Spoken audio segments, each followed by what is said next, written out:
Royal education চ্যানেলের পক্ষ থেকে সকলকে স্বাগত।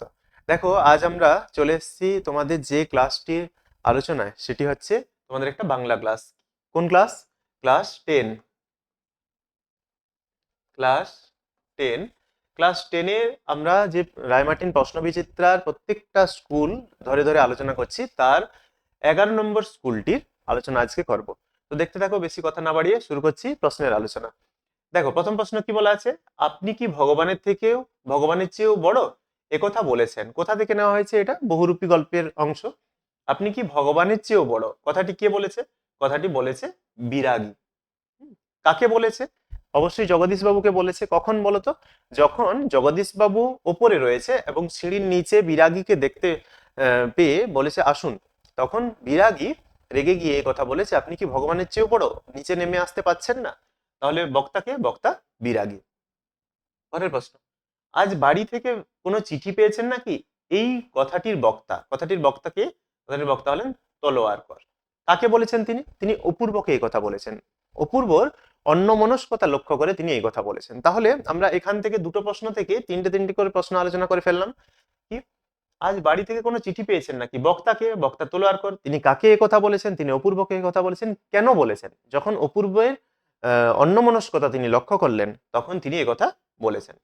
আগে পুজো ইষ্টদেবে। এই ইষ্টদেব হলেন, ইষ্টদেবকে? ইষ্টদেব অগ্নি। কার ইষ্টদেব? অবশ্যই ইন্দ্রজিতের ইষ্টদেব। কে বলেছে এ কথা? রাবণ বলেছে তার পুত্র ইন্দ্রজিৎকে, যে আগে ইষ্ট দেবতাকে পূজা করো, তারপর তুমি প্রভাতে যুঝিয় বৎস রাঘবের সাথে, তাই তো? অর্থাৎ তারপর তুমি সকালবেলা রাঘবের সঙ্গে যুদ্ধ করতে যাবে। পরের প্রশ্ন, জীবনহারা অসুন্দরে কে ছেদন করতে আসছে? জীবনহারা অসুন্দরে ছেদন করতে আসছে কে? নবীন। কর্মধারয় সমাসে প্রাধান্য থাকে। কর্মধারয় সমাসে প্রাধান্য থাকে পূর্বপদের অর্থের, পরপদের অর্থের, উভয় পদের নাকি ভিন্ন অর্থের? এটা খেয়াল রাখো, এটা কিন্তু খুব একটা ইম্পর্টেন্ট প্রশ্ন। পূর্বপদ কি? আমরা জানি অব্যয়ীভাব সমাসে পূর্বপদের অর্থ প্রাধান্য পায়। পরপদ, পরপদের তিনটে সমাসে, কর্মধারয়, তৎপুরুষ এবং দ্বিগু। তাহলে এখানে কর্মধারয় সমাসে কার প্রাধান্য পায়? তাহলে কি হয়ে যাবে? পরপদের অর্থ। উভয় পদ, উভয় পদ কোনটা? দ্বন্দ্বের অর্থ প্রাধান্য পায় উভয় পদে। এবং ভিন্ন অর্থ, ভিন্ন অর্থ কোনটা বলতো? বহুব্রীহি সমাসে ভিন্ন পদের অর্থ প্রাধান্য পায়। তাহলে এই 5টি প্রশ্নের উত্তর হলো। এবার আমরা চলে যাচ্ছি 2 নম্বরে, 2-এর দাগে যে প্রশ্নগুলো রয়েছে এসিকিউ, সেই প্রশ্নগুলোতে দেখো। হা ধিক মরে, ইন্দ্রজিৎ নিজেকে কি বলে ধিক্কার জানিয়েছে? ইন্দ্রজিৎ নিজেকে বলেছেন যে বৈরী দল বেড়ে স্বর্ণলঙ্কা, হেথা আমি বামাদল মাঝে। যে বৈরী দল অর্থাৎ শত্রু দল আমার স্বর্ণলঙ্কা ঘিরে ফেলেছে, আর আমি এখানে বামাদলের মাঝে, মেয়েদের দলের মাঝে বসে আছি। তাই তিনি নিজেকে ধিক্কার জানিয়েছেন। পরের প্রশ্ন, ট্রেনের মধ্যে অপূর্বর ঘুমের ব্যাঘাত কেন ঘটেছিল? অপূর্ব ভেবেছিল সে প্রথম শ্রেণীর যাত্রী ছিল, তাই সে ভেবেছিল খাওয়া দাওয়া করে ঘুমিয়ে গেলে একেবারে সকাল পর্যন্ত সে নিশ্চিন্তে ঘুমাতে পারবে। কিন্তু তার সেই ভাবনা ভুল ছিল। তাকে ট্রেনের মধ্যে রাত্রে 3 বার পুলিশ কি করে না, তার ঘুম ভাঙিয়ে দেয়। এটাই, এই কারণে তার ঘুমের ব্যাঘাত ঘটেছিল। পুলিশ ঘুম ভাঙিয়ে তার নাম ধাম লিখছিল, ঠিক আছে? সে কারণেই তার ঘুমের ব্যাঘাত ঘটেছিল। বধুরা কেন প্রদীপ তুলে ধরবে? প্রলয় উল্লাস কবিতা থেকে নেওয়া এই অংশে। বধুরা প্রদীপ তুলে ধরবে তার একটাই কারণ, বধুরা প্রদীপ তুলে ধরে নবীনকে বরণ করবে, সুন্দরকে বরণ করবে। যে সুন্দর, যে নবীন জীবনহারা অসুন্দরকে ছেদন করতে আসছে, সমাজের সমস্ত আহ জ্বালা যন্ত্রণা, ব্যাধি, জরায় মরা মুমূর্ষু, সমস্ত কিছুকে, কুসংস্কার সবকিছু ধ্বংস করে নতুনের শুভ সূচনা করবে, সেই তাকে বরণ করার জন্যই এখানে বধূদেরকে প্রদীপ তুলে ধরতে বলা হয়েছে। সমাস ও সন্ধির মধ্যে পার্থক্য। সমাস ও সন্ধির মধ্যে পার্থক্য কি? সমাস হচ্ছে, সন্ধি হচ্ছে কয়েকটি শব্দ, দুই বা ততোধিক শব্দ এবং বর্ণ বা বর্ণগুচ্ছের মিলন। আবার সমাস কিন্তু শব্দ বা বর্ণ নয়, সমাস হচ্ছে পদের সঙ্গে পদের মিলন। 2 নম্বর কি? 2 নম্বর হচ্ছে সমাসে সন্ধিতে এক শব্দের সঙ্গে আরেক শব্দের সম্পর্ক নাও থাকতে পারে, কিন্তু সমাসে দুটি সম্পর্কযুক্ত পদেরই কি হয়? সমাস হয়ে থাকে। তাহলে আমরা দুটো দেখলাম, এক হচ্ছে এখানে পদের মিলন ঘটে, এখানে শব্দের মিলন ঘটে। সমাসে পদের মিলন, সন্ধিতে শব্দের মিলন। সমাসে দুটি পদের মধ্যে সম্পর্ক যুক্ত হতে হবে, সন্ধিতে সম্পর্ক নাও থাকতে পারে, ঠিক আছে? বাক্যাশ্রয়ী সমাসের নাম বাক্যাশ্রয়ী কেন? বাক্যাশ্রয়ী সমাসের নাম বাক্যাশ্রয়ী কেন? কারণ হচ্ছে সমস্ত সমাসে আমরা দেখতে পাই কয়েকটি পদের মিলন ঘটে। কিন্তু বাক্যাশ্রয় সমাসে আমরা কি দেখতে পাই, একটা গোটা বাক্যের ভাব সেখানে ফুটে ওঠে, একটা গোটা বাক্য সেখানে পরিলক্ষিত হয়, যেমন কি সবুজ বাঁচাও কমিটি, বসে আঁকো প্রতিযোগিতা। তাই এই সমাসের নাম কি হয়েছে, বাক্যাশ্রয় সমাস। সেখানে একটা সম্পূর্ণ বাক্যের ভাব ফুটে ওঠে। ঠিক আছে, পরের প্রশ্ন 3-এর দাগে, খুব উঁচু দরের সন্ন্যাসী, সন্ন্যাসীর পরিচয় কি? সন্ন্যাসীর পরিচয় কি? সন্ন্যাসীর 1 নম্বর, সন্ন্যাসীর কয়েকটা পরিচয় দেখো, খেয়াল করে, এটা 3 মার্কসের আছে, তোমাকে অবশ্যই বলতে হবে যে বহুরূপী গল্পে, বহুরূপী গল্পে আমরা যে জগদীশ বাবুর বাড়িতে আসা যে সন্ন্যাসীর পরিচয় পাই তা নিম্নরূপ, তুমি কি কি বলবে? 1 নম্বর হচ্ছে সন্ন্যাসী 1000 বছরের বেশি তার বয়স। 2 নম্বর হচ্ছে তিনি হিমালয়ের গিরি গুহায় থাকেন। আর 3 নম্বর হচ্ছে তিনি বছরে একটি মাত্র হরিতকি খান, এছাড়া তিনি কিছুই খান না।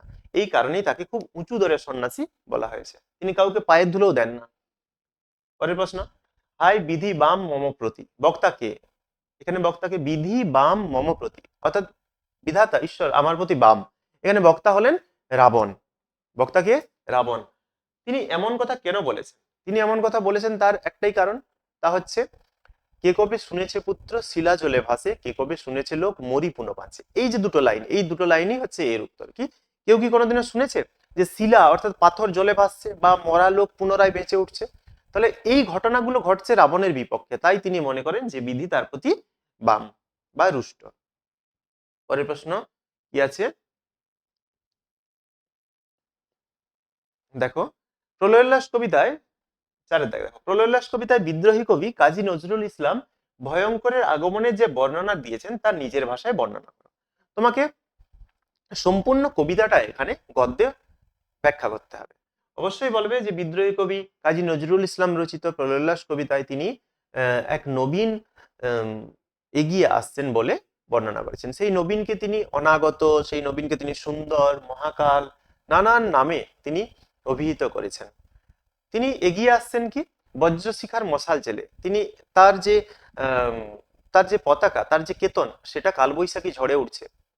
তিনি যখন আসছেন তখন তার রথের চাকার ঘর ঘর ধ্বনি শোনা যাচ্ছে, হেসার কাঁদন শোনা যাচ্ছে, রনিয়ে ওঠে হেসার কাঁদন বজ্রগানে ঝড় তুফানে। তার তিনি যে এগিয়ে আসছেন, তখন কিন্তু তিনি যখন আসছেন, আসার পর সমস্ত জরায় মরা মুমূর্ষুরা, তাদের প্রাণ তার মধ্যে লুকিয়ে আছে। তার চোখের কোণায় 12টা সূর্যের তেজ রয়েছে। তার এক বিন্দু চোখের জলে সপ্ত মহাসিন্ধু দুলে উঠবে। এই রকম তিনি শক্তিশালী, যার বিপুল বাহুতে, বাহুতে মায়ের আসন পাতা রয়েছে। তার রুদ্রচণ্ড রূপ দেখে সবাই ভয়ে কাঁপবে। এই রকম রূপ নিয়ে তিনি এগিয়ে আসছেন। এটাকে, এই সম্পূর্ণ কবিতাটাকে, পুরো কবিতাটাকে প্রত্যেকটা লাইন ধরে ধরে তোমাদেরকে যে গদ্যে অনুবাদ করে যেতে হবে। এটা বলতে হবে যে তিনি কিভাবে এগিয়ে আসেন। যতগুলো তোমাদের পেরা রয়েছে সমস্ত, তিনি যে জয়ধ্বনি কর, এই যে 19 বার তার জয়ধ্বনি কর কথাটা ব্যবহার করা হয়েছে, এই 19 বার যে যে কথাগুলো বলা হয়েছে, সমস্ত কথাগুলো এখানে কিন্তু সাজিয়ে পরপর তোমাদেরকে লিখতে হবে। ঠিক আছে, পরের প্রশ্নে চলে যাচ্ছি। দেখো, বাবুটির স্বাস্থ্য গেছে কিন্তু শখ 16 আনায় বোঝা যাচ্ছে। বাবুটির স্বাস্থ্য ও শখের পরিচয় দাও। পথের দাবি গল্প থেকে নেওয়া। এখানে বাবুটিকে আগে তোমাকে জানতে হবে। বাবুটি হচ্ছেন গিরিশ মহাপাত্র, যাকে আমরা পুলিশ স্টেশনে অপূর্ব যখন চুরির খবর জানাতে গিয়েছিল তখন আমরা তাকে পেয়েছিলাম। এই বাবুটি গিরিশ মহাপাত্র, তার স্বাস্থ্য এবং শখ। স্বাস্থ্য কি, তিনি 30-32 বছরের অধিক নন, তার বয়সটা 30-32 বছরের মধ্যে, এবং রোদে পুড়ে তার চেহারা, তার যে ফর্সা রং, সেটা শরীরের তামাটে হয়ে গেছে। সম্পূর্ণ শরীরটা যেন মৃত্যুর দিকে এগিয়ে যাচ্ছে, কিন্তু তার চোখের মধ্যে যে চোখের মনির মধ্যে মনে হচ্ছে যেন অতল স্পর্শী, সেখানে সেইখানেই যেন তার প্রাণটা লুকিয়ে আছে, সেখানে কোনো কিছু ফাঁকি দেওয়া যায় না। স্বাস্থ্য। শখ কি, তিনি তার পোশাক আশাক কি, তার পোশাকে আমরা দেখতে পাচ্ছি চুল কান এবং ঘাড়ের কাছে নেই বললেই চলে, সামনের দিকে বেশ বড় বড় চুল রয়েছে। পকেটে একটা বাঘ আঁকা রুমালের কিয়দ অংশ, কিছুটা অংশ বেরিয়ে রয়েছে। আর রামধনু রঙের চুড়িদার পাঞ্জাবি, পায়ে পাম্প শু পরেছে এবং মোজা পরেছে। সেই মোজা লাল ফিতে দিয়ে, সবুজ মোজা লাল ফিতে দিয়ে বাঁধা। তারপর হাতে বেতের ছড়ি আছে। এই সমস্ত তার পোশাক আশাকের আমরা শখের পরিচয় পাই। মাথায় আবার লেবুর তেল। আচ্ছা, তারপরের প্রশ্নে চলে যাচ্ছি। আছে শুধু প্রতিহিংসা, মন্তব্যটি কার? এই মন্তব্যটি কে করেছেন? আমার রাজ্যও নাই, রাজনীতিও নাই, আছে শুধু প্রতিহিংসা। মন্তব্যটি কে করেছেন? মন্তব্যটি করেছেন ঘসেটি বেগম। ঘসেটি বেগম, যাকে সিরাজ শওকত জঙ্গকে হারানোর পর তাকে নিয়ে এসে তার নিজের রাজপ্রাসাদেই রেখেছিলেন। মাকে মাসি হিসেবে তাকে রেখেছিলেন। সেই মাসির মন্তব্য অর্থাৎ ঘসেটি বেগম এই মন্তব্যটি করেছেন। কি কারণে তিনি প্রতিহিংসা পরায়ণা হয়েছেন? তার যে পালিত পুত্র শওকত জঙ্গ, সেই পুত্রের রাজত্ব সিরাজ কেড়ে নিয়েছে, তাকে হত্যা করেছে এবং তাকে তার নিজের রাজ্যে না রেখে এখানে যদিও তাকে সম্মানে রেখেছে সিরাজ, কিন্তু গোসেটি বেগমের কাছে মনে হয়েছে এটা তাকে বন্দি করে রাখা হয়েছে, এখানে সে সুখে নেই। তার নিজের রাজত্ব সে যদি ফিরে পায় তাহলেই সে সুখী হতো। তাই এখানে তিনি সিরাজের প্রতি কি হয়েছেন? সিরাজের প্রতি তিনি প্রতিহিংসা পরায়ণা হয়ে উঠেছেন। তিনি ভেবেছেন যে আমাকে যেভাবে কষ্ট পেতে হয়েছে, একদিন আহ লুৎফাকেও সেই কষ্ট পেতে হবে, সিরাজকে সিংহাসন থেকে টেনে নামাবে, আমি না কেঁদে কেঁদে সারা হবে। এই কারণে সে তার যে প্রতিহিংসা, তার যে দুঃখ কষ্ট, সেই দুঃখ কষ্ট যেমন তিনি পেয়েছেন তেমনি লুৎফারাও পাবে, সেই কারণেই তিনি প্রতিহিংসা পরায়ণ হয়ে উঠেছেন। পরের প্রশ্ন, সিরাজউদ্দৌলা নাট্যাংশ অবলম্বনে নবাবের চারিত্রিক বৈশিষ্ট্য। এখানে নবাব হচ্ছেন সিরাজউদ্দৌলা, নবাবের চারিত্রিক বৈশিষ্ট্যগুলি আলোচনা করো। এখানে তোমাদের দেখো 4 মার্কস থাকে, এটা কিন্তু 5 নয়, 4 মার্কসের। তাহলে তোমরা একটা ভূমিকা দেবে, একটা উপসংহার, আর মাঝে 4টি পয়েন্ট। 4টা পয়েন্ট খেয়াল করো। প্রথম পয়েন্ট আমরা এখানে কি করতে পারি? তিনি দেশপ্রেমিক, সিরাজ দেশপ্রেমিক একজন, তিনি দেশকে ভালোবাসতেন। তাই তিনি কি বলেছিলেন? তাই তিনি সমস্ত ষড়যন্ত্রকারীদেরকেও তিনি একজোট করে রাখতে চেয়েছিলেন এবং তিনি বলেছিলেন যে এই যুদ্ধে যদি আমরা জয় করতে পারি, যুদ্ধ জয়ের পর আপনারা আমার বিচারে বসবেন।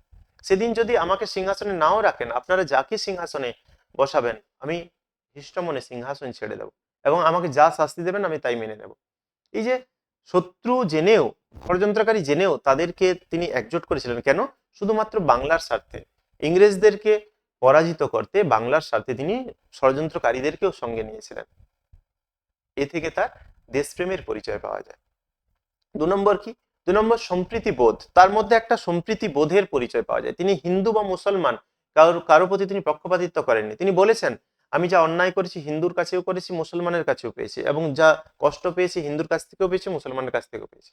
এই বাংলা কারো একার নয়, হিন্দু মুসলমান উভয়ের উভয়ের গুলবাগ এই বাংলা। তাই তিনি এখানে তার কিসের পরিচয় পাওয়া যায়? এখানে তার সম্প্রীতি বোধের পরিচয় পাওয়া যায়। 3 নম্বর পয়েন্ট আমরা কি দিতে পারি? 3 নম্বর পয়েন্ট আমরা এখানে দিতে পারি যে তিনি সাহসী। কিরকম সাহসী? তিনি জানতেন যে ইংরেজরা পরাক্রমশালী, ইংরেজদের সঙ্গে লড়াই করে জয়লাভ করা সম্ভব নয়, কিন্তু তা সত্ত্বেও তিনি ওয়াটসকে, তার যে দরবার সেই সভা থেকে তিনি তাড়িয়ে দিয়েছেন, ওয়াটসকে তিনি তাড়িয়ে দিয়েছেন। আর কি করেছেন? তার পলাশির প্রান্তরে তিনি সৈন্য সমাবেশ করছেন ইংরেজদের বিরুদ্ধে লড়াই করার জন্য। এখানে তার কিসের পরিচয় পাওয়া যায়? এখানে তার বীরত্ব বা সাহসিকতার পরিচয় পাওয়া যায়। ঠিক আছে?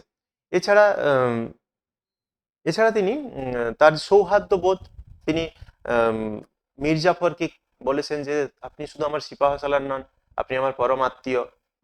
এইভাবে 3-4টে পয়েন্ট তোমরা দেবে। কি কি বললাম? সৌহার্দ্যবোধ, দেশপ্রেমিক, সম্প্রীতিবোধ এবং সাহসিকতা, এরকম 4টে পয়েন্ট দিয়ে শুরুটা কি করবে? শুরুটা অবশ্যই করবে শচীন্দ্রনাথ সেনগুপ্ত রচিত সিরাজউদ্দৌলা নাট্যাংশের প্রধান পুরুষ চরিত্র সিরাজউদ্দৌলা। সমগ্র নাট্যাংশ জুড়ে এই সিরাজউদ্দৌলার উপস্থিতি আমরা লক্ষ্য করি এবং নাট্যাংশ জুড়ে তার যে সমস্ত চারিত্রিক গুণগুলি ফুটে উঠেছে সেগুলি হলো হাইফেন দিয়ে যে 4টে পয়েন্ট আলোচনা করলাম, এই 4টে পয়েন্ট লিখলে এবং অবশেষে তোমরা প্যারা চেঞ্জ করে লিখতে পারো একটা উপসংহার। প্যারা চেঞ্জ করে কি লিখবে? যে উপরিক্ত সমস্ত গুণাবলীর সমন্বয়ে সিরাজ চরিত্রটি একজন রাজা হলেও তিনি অন্য দিক দিয়ে, একদিকে রাজা হলেও অন্য দিক দিয়ে তিনি একজন হতভাগ্য একজন সাধারণ মানুষের মতো এই নাটকে দেখা গেছে। কেন? কারণ তিনি রাজা হয়েও সেই রাজ শান্তি তিনি পাননি, রাজ সমাদর তিনি পাননি। তার দরবারে এবং রাজ্যে এবং দরবারের মধ্যে অন্তপুরে এবং বাইরে সমস্ত জায়গায় তার ষড়যন্ত্রকারীরা ঘুরছিল, সমস্ত জায়গা থেকে প্রতিহিংসার একটা ছবি ফুটে উঠেছে। তাই তিনি শান্তিতে ঘুমাতে পারেননি, শান্তিতে থাকতে পারেননি। এখানেই তার হতভাগ্য চরিত্রের একটা পরিচয় পাওয়া যায় এবং সাধারণ একজন ট্র্যাজিক নায়ক তিনি এখানে হয়ে উঠেছেন। তারপরে আমরা চলে যাব কোনির যে প্রশ্নগুলো রয়েছে, 2টো প্রশ্ন তার আলোচনায়। দেখো কোনির প্রথম প্রশ্নটা কি আছে, তোর আসল লজ্জা জ্বলে তোর আসল গর্ব জ্বলে, বক্তা কখন এ কথা বলেছেন? বক্তা এখানে কে? বক্তা এখানে ক্ষিতিশ সিংহ। ক্ষিতিশ সিংহ কখন এ কথা বলেছেন এবং বক্তব্যটি বিশ্লেষণ করো। ক্ষিতিশ সিংহ এই কথা তখনই বলেছেন যখন অমিয়া একদিন কি করেছিল, অমিয়া একদিন এসেছিল প্রজাপতি দোকানে ব্লাউজ সেলাই করাতে। তো সে সেখানে এসে দেখতে পায় কোনি সেখানে ঝিয়ের কাজ করছে, অর্থাৎ চাকরানির কাজ করছে। সেটা দেখে সে অমিয়া কোনিকে বলেছিল, তুই এখানে ঝিয়ের কাজ করিস? এবং ওই কথা শুনে কোনি অপমানিত হয়েছিল, লজ্জিত হয়েছিল। তাই সে ক্ষিতিশের কাছে গিয়ে বলেছিল, খিদ্দা বৌদিকে একটু বলবে, অর্থাৎ ক্ষিতিশ সিং এর যে স্ত্রী লীলাবতী তাকে বলার কথা বলেছিল, যে সে যদি রাজি হয় তাহলে কোনির তো হাতের লেখাগুলো খারাপ, তাই সে হাতের লেখা প্র্যাকটিস করবে এরপর থেকে। কেন? কারণ সে তাহলে ওই মাপজোকের লেখাগুলো সে লিখতে পারবে ঝিয়ের কাজ না করে। তখনই ক্ষিতিশ তাকে এই উক্তিটি করেছিল। এই উক্তিটি কারণ হচ্ছে, এই উক্তিটির বিশ্লেষণ, বক্তব্যটির বিশ্লেষণ কি, তোর আসল লজ্জা জ্বলে আসল গর্ব জ্বলে। কোনি লজ্জা পাচ্ছিল তার যেটা প্রধান কর্মক্ষেত্র, সেই প্রধান কর্মক্ষেত্রে নয়, তার প্রধান কর্মক্ষেত্র হচ্ছে সাঁতার, জল, জলে সাঁতার কাটাই তার প্রধান কাজ। কিন্তু কোনি লজ্জা পাচ্ছিল যেখানে সে 40 টাকা বেতনে চাকরি করে প্রজাপতিতে, সেই প্রজাপতিতে অপমানিত হয়ে সে লজ্জা পাচ্ছিল। ক্ষিতিশ তাকে বুঝিয়েছে যে দেখ, তোর লজ্জাটা কিন্তু ওখানে নয়, তোর আসল লজ্জা হচ্ছে জলে। জলে যে তোর কর্মটা, যেহেতু প্রধান লক্ষ্য যেহেতু সাঁতার কাটা, সাঁতারু হওয়া, চ্যাম্পিয়ন হওয়া, সেখানে যদি তুই হেরে যাস তাহলে সেখানটাই তোর আসল লজ্জা পাওয়ার কথা। আর সেখানে যদি তুই জিতে যাস, সেখানে যদি তুই সফলতা পাস, তাহলে ওটাই হবে তোর আসল গর্ব। এইভাবেই তিনি কোনিকে বুঝিয়েছিলেন যে যার যেটা প্রধান কর্মক্ষেত্র সেখানে জয়টাই তার গর্ব, আর সেখানে পরাজয়টাই তার লজ্জা। হ্যাঁ, এইভাবেই তিনি কোনিকে বিষয়টি বুঝিয়েছিলেন। পরের প্রশ্ন কি আছে, ঘুমের মধ্যে কোনির মুখ উজ্জ্বল হয়ে ওঠে। কোনি কোথায় ঘুমিয়েছিল? কোনি দুপুরবেলা খাওয়ার পর ক্ষিতিশের বাড়িতেই মেঝেতে ঘুমিয়ে পড়েছিল। কোনি কোন স্বপ্ন দেখে তার মুখ উজ্জ্বল হয়ে উঠেছিল? কোন স্বপ্ন দেখে মুখ উজ্জ্বল হয়ে উঠেছিল? সে স্বপ্ন দেখছিল, সে বলছিল, দাদা আর আমাকে তুমি কুমির দেখাবে বলেছিলে। ক্ষিতিশ তখন এসে তার কথাগুলো বিড়বিড় করে যে কোনি ঘুমের মধ্যে বলছিল সেই কথাগুলো শোনার জন্য কানটা তার মুখের কাছে নিয়ে গিয়েছিল এবং তার মাথায় হাত বুলিয়ে দিতে বলেছিল যে হ্যাঁ, আমি তোকে নিয়ে যাব, চিড়িয়াখানায় নিয়ে যাব। চিড়িয়াখানার পর তোকে ব্যান্ডেল, তোকে বেলুড় মঠ সমস্ত জায়গায় ঘোরাবো, ভিক্টোরিয়া, সব জায়গায় ঘোরাবো। তারপর তুই যাবি দিল্লি, মুম্বাই, মাদ্রাজ, এই সমস্ত জায়গাতে। তারপর তুই যাবি টোকিও, হংকং, লন্ডন, এথেন্স, এইসব জায়গাতে। তো এইভাবে যখন সে কনিরকে বলল, ক্ষিতীশ যখন কনিকে বোঝালো যে তোকে আমি এখানে নিয়ে যাব, তারপর তুই এখানে যাবি, তারপর তুই এখানে যাবি, অর্থাৎ প্রথমে আমাদের রাজ্যের বিভিন্ন প্রান্তে ঘোরাবে, রাজ্যে ঘোরানোর পর তারপর দেশের বিভিন্ন প্রান্তে সে ঘুরবে, তারপর দেশের বাইরে সে চলে যাবে। এইভাবে সে ধীরে ধীরে ধীরে ধীরে একজন বড় সাঁতারু হয়ে উঠবে এবং জনপ্রিয় মুখ হয়ে উঠবে। তখনই এই খুশিতে কনির মুখটা কি হয়েছিল, উজ্জ্বল হয়ে উঠেছিল। তারপরে রয়েছে 7 দাগে তোমাদের রয়েছে প্রতিবেদন রচনা, যে প্রতিবেদন রচনা আমরা অনেকগুলো আলোচনা করেছি, বাকিগুলো আলোচনা করব আজকে। এখানে কি দেওয়া আছে, আন্তর্জাতিক নারী দিবস পালন এবং প্লাস্টিক বর্জন আমাদেরই বাঁচাবে। তো এই প্রতিবেদন রচনাতে আমরা বলেছি যে প্রথমে একটা শিরোনাম দিতে হয়, তারপর নিজস্ব সংবাদদাতা, স্থান এবং ডেট দিয়ে সেই ঘটনাটা সম্পর্কে লিখতে হয়। ঘটনাতে আমরা কি কি লিখবো, কি ঘটলো, কেন ঘটলো, কখন ঘটলো, অর্থাৎ সময়টা, এবং সেখানে কি কি ঘটলো সব কথা। তারপর একটা উপসংহার লিখতে হবে যেখানে সরকারকে সামান্যতম দোষারোপ করতে হবে। সরকার মানে কি করা উচিত, সরকারকে সরাসরি দোষারোপ না করলেও কি করা উচিত, কি কি হচ্ছে না, সেই বিষয়গুলো বলা উচিত। ঠিক আছে, তো আজ এতদূর পর্যন্তই। যদি ভিডিওটা ভালো লাগে অবশ্যই লাইক দিয়ে একটা কমেন্ট করে যেও যে ভালো লাগছে কিনা। ভিডিওটা শেষ পর্যন্ত দেখার জন্য সকলকে অসংখ্য ধন্যবাদ।